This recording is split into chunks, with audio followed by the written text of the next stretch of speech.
Hey guys, so today I'm going to be filming another live Q&A. This one is Camren Bicondova, who plays Selena Kyle in Gotham. There we go. I've had a little bit of trouble today with the time zones because obviously this Q&A is happening in New York and I live in America.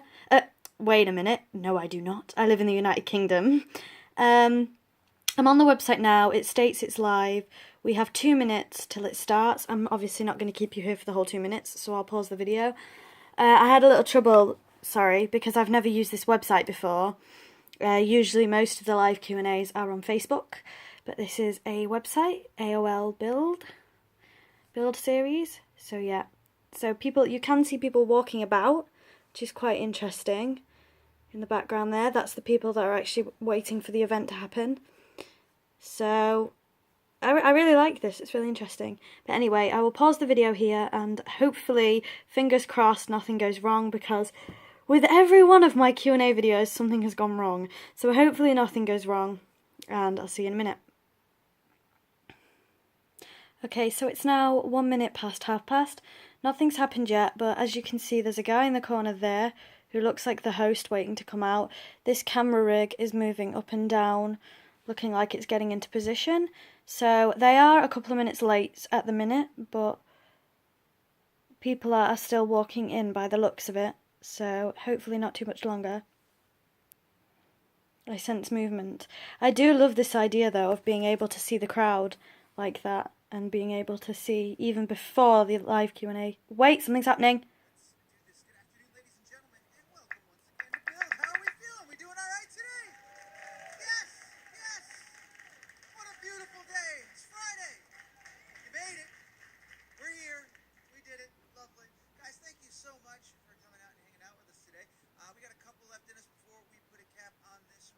This one, I'm really excited about this one. Our next guest, in just a few short seconds, the perfectly casted on Gotham as far as I'm concerned. Camren Bicondova is here. What do you think? I hope you can hear this. It seems quite quiet. I hope you can hear this, guys. Of course, she's here to talk about Gotham, many other things. So she'll be out in just a moment joining us here on stage. She'll have a seat in that very chair, and coming on out to lead the conversation for you, your host and moderator on this one.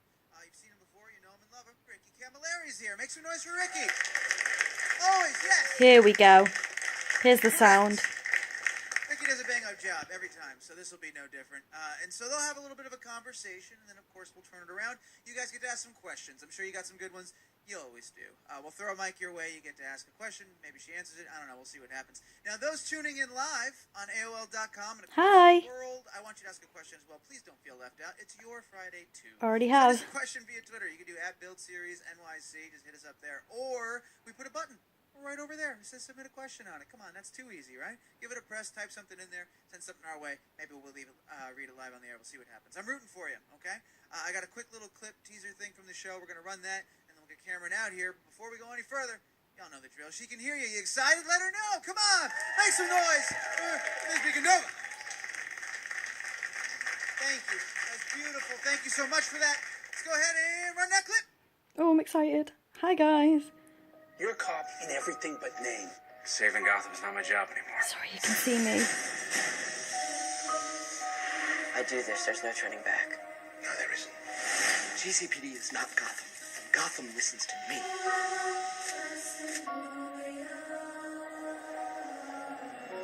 Perfect, girls. We can handle ourselves. That was awesome. I want an army. An army like me. Sorry you can see me, I don't guys. think Gotham's running out of monsters anytime soon. I look awful as well. Chilling. All right, guys, it is that time. Put your hands together. Make some noise. And welcome your host and moderator here at Build, Ricky Camilleri, and today's guest, Camren Bicondova.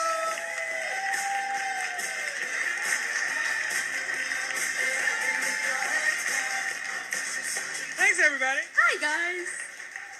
Camren, you look amazing. Thank you. You too. I love your outfits. Thank you.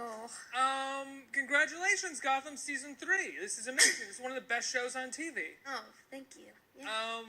Let's start with this. Mad City. Tell us why.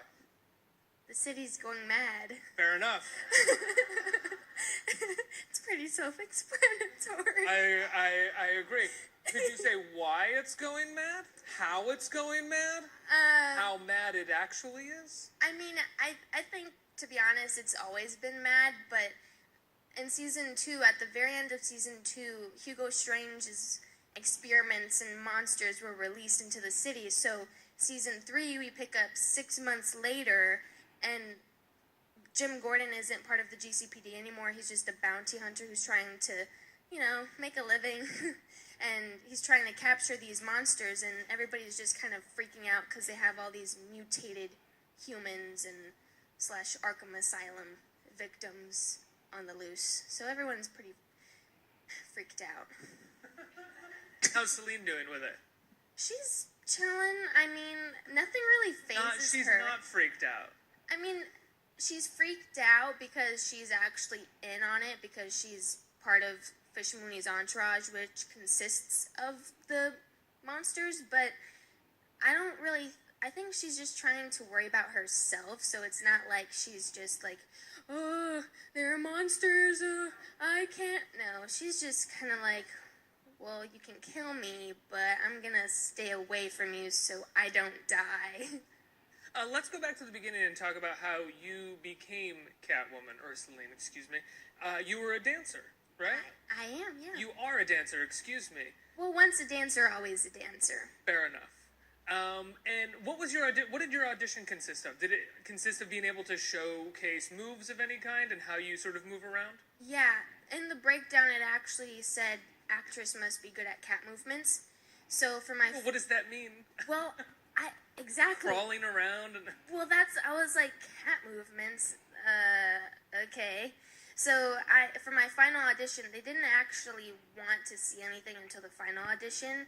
They said it wasn't required, but I'm trying to get a job. Like, even if it's not mandatory to do cat movements, I want this job, so I'm gonna do cat movements. So I looked up Cat the Musical on YouTube, found some inspiration through that, and then just... Yeah, it's very much Fosse inspired. And then I stalked my cat for 3 days, took some notes from him, and then I just choreographed a set of movements and did it. I'm kind of curious about the actresses who got that audition line and said, cat movements, I can't do those, threw them out the window. Oh. It doesn't seem that doesn't seem that difficult to imagine what a cat does. Right. I mean, I think it could go either way. Like, if I wasn't a dancer, I don't think I would have gotten this role, because not to bash anyone who's not a dancer, but I think the average person who sees cat movements automatically thinks crawl or scratch. But because of my dance background, I was like, okay, cats are very fluid, they're very sensual, and I connected that to Fosse and jazz and ballet in a way. So I got to kind of fuse everything that I've been trained since I was 5 and kind of do my thing. So it was really cool. It becomes a bit more interpretive rather than literal. Exactly. And it's all about, with Selena, because she's not very vocal, I definitely depend on her body language to vocalize how she's feeling without saying anything, and my dance has definitely helped me with that. And you started taking parkour, right? You did some parkour lessons when the show got going? I did, yeah. Woo for parkour. Cool. Yes. It was actually funny because I started it before the pilot, just in case. I loved it, and then I went back to it between the pilot and when we first started, and my coach and my coach taught me some stuff, and then he was like, okay, we're gonna do an obstacle course, and you can't just run around like a child on this obstacle course. You actually have to use what we just spent the past 30 minutes learning. So it was like, yeah, I got this. I just jumped off of a mat and sprained my ankle. Mind you, I have to be at work in 2 weeks, and I was like, and so, anyways, You didn't stick with the parkour? Well, no, I still do it, but I'm getting more into dance now. I'm getting back into it, and I had to act like my foot wasn't sprained when I got to work. It was still sprained when I got to work, but I was like, if I tell anyone, they're not gonna let me do anything. And the dancer in me, I was like, I'm just gonna deal with the pain, which wasn't that painful, but I'm gonna deal with the pain and just roll with it. I don't know how I got there, but I asked you to go there. I have to say, it must be a really exciting time for a dancer / actress at the moment, because it seems like the movie musical, the TV musical, all these things are making a comeback. These things that utilize the skills of both acting and dancing at the same time. Does it feel that way to you? In a way, yeah. I mean, 5 years ago, dance was looked at in a totally different way, and I think just 3 years ago, with the show Dance Moms and So You Think You Can Dance was really what put dancers on the map. But just recently, in the last 3 years, society has actually, and the industries as well, they've actually recognized dancers as artists themselves and not just backup props for an artist. And I think it's great. You see people like Twitch and Allison and dancers like that. They're not just dancers, they're artists, and it's really great to see that dancers are actually being recognized for the hard work that they put in, and I think that's great. Now, do you watch Gotham when you're not in it? Do you watch your episodes or other episodes? Oh, yeah. Because it's beautiful to look at. It's like a 45-minute movie. I mean, I hate watching myself. But I love watching the episodes because they're so good. Have you found any sort of tools to be able to watch yourself, or do you just sort of deal with the hate and try to move through it? I just kind of gaze at the TV with a blank expression, just like, okay, when is my scene gonna be over? I want to see Penguin and Enigma. Thank you. Okay, cool, great. I mean, it's not that I don't like the work I do. It's just it's weird for me. I don't know. It's weird to watch yourself because you don't ever want to watch yourself and go, I did a great job in that scene, and then you also don't want to be too critical because you'll hurt your own feelings. So it's better to just, like you said, blank stare. It's just like blank. And I mean, I'm starting to learn about it, but when you listen to yourself on a voicemail of your friends, and you're like, my voice sounds like that. That's basically how I feel whenever I watch myself. I never watch my interviews back. I can't hear my voice or watch what I do. You start criticizing everything, like, why did I make that choice? Why am I making that face? Oh my god, there's like a pimple there. Why didn't I make sure?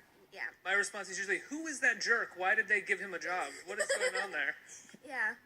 What is your relationship like with young Bruce going to be going into this season? It's gonna evolve into a more teenage relationship because she's a young woman now. He's becoming a young man. It's the friendly stuff. It's going out the door. It's really yeah. A little romance. Yes. I'm gonna keep throwing questions out so you keep shoulder shaking me. That's pretty cool. I mean, you had to have seen it going that way since the first season, and sort of hope that the show was able to continue long enough to follow through on that, I would imagine. Yeah, of course. And I've always loved the dynamic between Bruce and Selena, both in the comics and in our show, because Selena is very much in the gray area.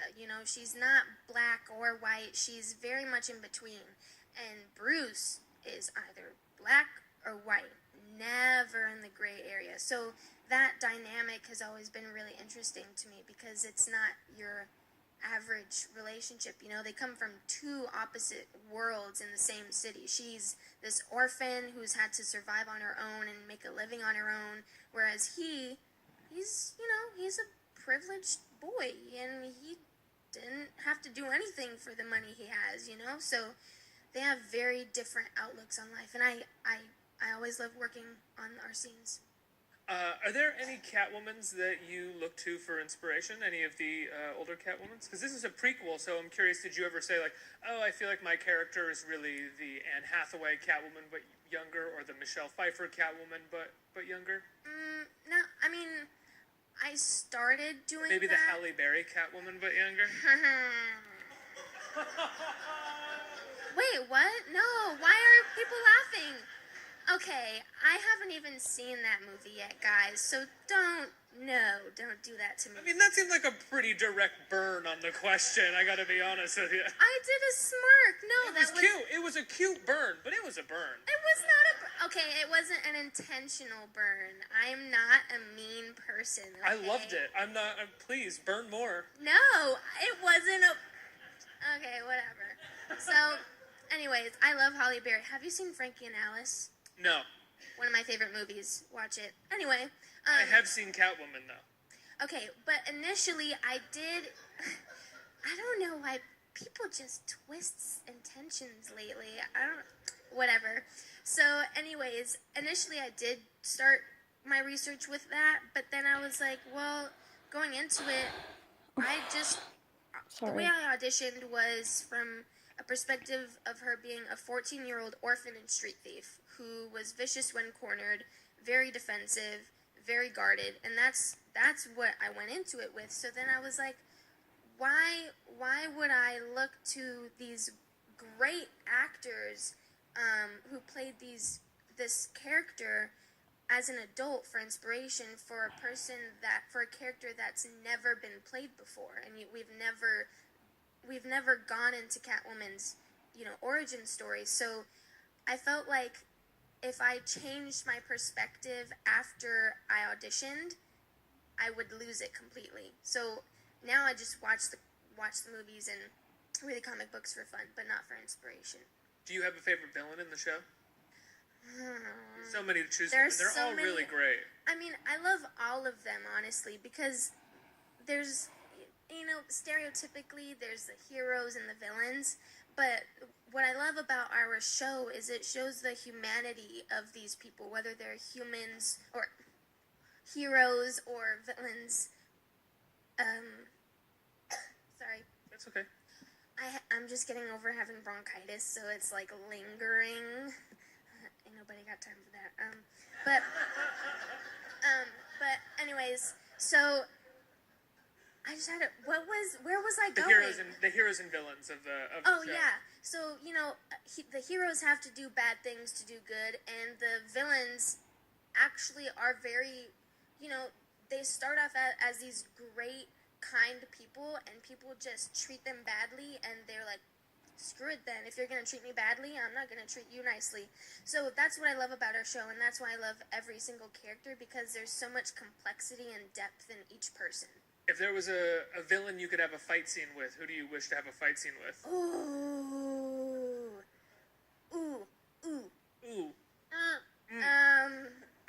Well, okay. With or against? Against, and then tell me with. Against? What's the difference, actually? Okay, what I mean by with would be like kicking booty together. But against would be like, screw you. Yep. So screw you, and then kicking booty together. I don't know, I've never thought about that actually. I think against would be interesting with Nigma because he plays mind games, whereas Selena is very physical. So I think that would be a cool concept. And in the comic books, Nigma and Catwoman hate each other. So I don't know. I mean, I love Corey, but I want to do a fight scene with Maggie, who plays the new Ivy. I think that would be really cool, and Barbara. Yeah. At this point, going into the third season of the show, how do you feel about your character in terms of when they bring new storylines for you? Do you have a say? Do you talk to them about it? Or do you just sort of absolutely love everything that they kind of bring you? Both. They're always very receptive and welcoming to any ideas that I have, but normally the stuff is so good that I don't even need to say anything because it's just so good. And I mean, I tell them ideas and they're like, that's a good idea. But yeah. Were you surprised when you first started shooting the show that it looked the way that it did? I mean, it looks, like you said, like a 40-minute movie. There are other comic book shows on television, but I don't think any of them really look as sort of robust as Gotham does. Yeah, it's very cinematic, definitely. But, I mean, this is my first TV job, period. So, going into it, I had no idea what to expect. I was just kind of going with the flow, I guess. But when I watched it at the premiere, the pilot, I freaked out. I was like, because we watched it in a movie theater. So it was a huge screen and it looked like a movie. I was like, whoa, this is cool. That's me. I'm literally on a big screen. That's when I liked watching myself. And then now it's just like, Once was enough. yeah.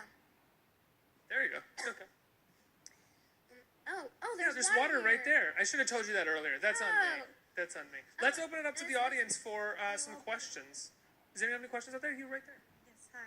Hi. I wanted to know what was one of the difficult scenes for you and how did you overcome it? I'd say all the scenes that involve winter weather are difficult for me because Selena, first of all, I'm a Cali girl. I'm used to the sun and the beach and the heat and the sun and the beach and the heat. And coming here, we filmed the pilot in March of 2014, and I just about died because I brought spring clothes. You know, March in California is spring, not winter.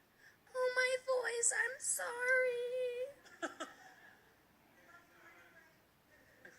Oh, I was saying sorry to my voice. But I love you guys too. Hello.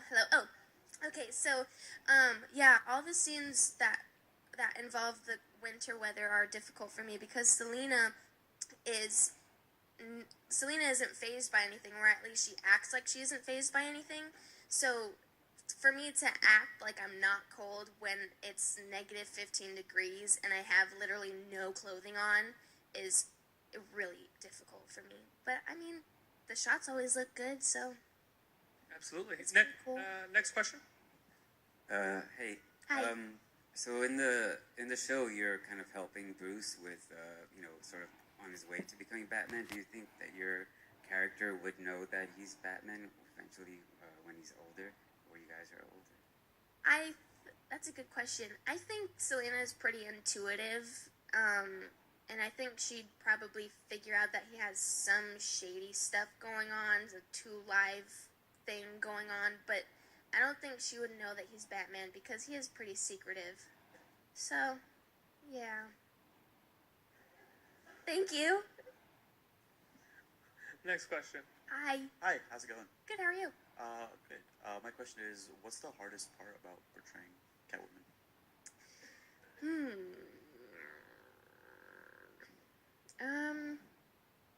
I mean, I don't know. Not necessarily the hardest part, but the part that I love about her is her complexity. The part that I love about her is the fact that she's full of contradictions. Like, she's intuitively troubled, honestly dishonest, and confidently lost. Like, she's full of contradictions. So I wouldn't say that there's anything difficult for me to play her because I love playing her and it's really fun for me, but the part that I most love about her is her contradictions. Thank you. The show premieres, third season premieres Monday night, right? Yes. September 19th, this upcoming Monday. Yes. What can people expect from Monday's premiere? Can you give us a little... Awesomeness. Just that. Just Yes. Pure awesomeness. It's pure awesomeness. Everything is so good. The season is gonna be so good. I get distracted really easily. I'm a Gemini, and I like, my mom is a Scorpio, and she's like, Camren, pay attention, because she'll be talking to me, and I'll see something shining, and I'll be like, Monday's premiere sounds awesome. yes, Monday's premiere sounds awesome. Thank you. Monday's premiere is, I'm so excited. I got to see it. We had the screening for it, and I think this season it's gonna be so great. My and arm's everybody's gonna killing. love it. You don't have to be a Batman or a comic book fan to enjoy the show. It's so cinematic. The writing is so good, and the cast is freaking amazing. So yeah, even if you haven't watched it or kind of left it for some reason, which I don't understand why you would, but left it, come back this season. It's just so good. I couldn't agree more. It's one of the best shows on TV. Congratulations. Monday Thank you. night, Gotham premieres. Thank you so much. Thank you. Thank you, Cameron. What? Okay, so I think that was it. That was kind of rude because they said they would answer some questions for live viewers and they didn't answer any of the live viewers' questions. Like, I'm not pissed they didn't answer mine, obviously, but they didn't ask, like, they didn't answer any of the live viewers' questions, so that's a little bit disappointing. But I think the Q&A was really good, actually. It's quite short. It's a lot shorter than the other ones I've done. But anyway, I'm not going to babble on. I thought that was really good. Camren's always lovely. I've never actually met her, but all of her interviews, she's just so funny. Yeah, so I'm not going to babble on. Thank you for watching if you made it this far. If you did make it this far, please simply comment the word Gotham in the comments box below. Okay, thank you. Bye.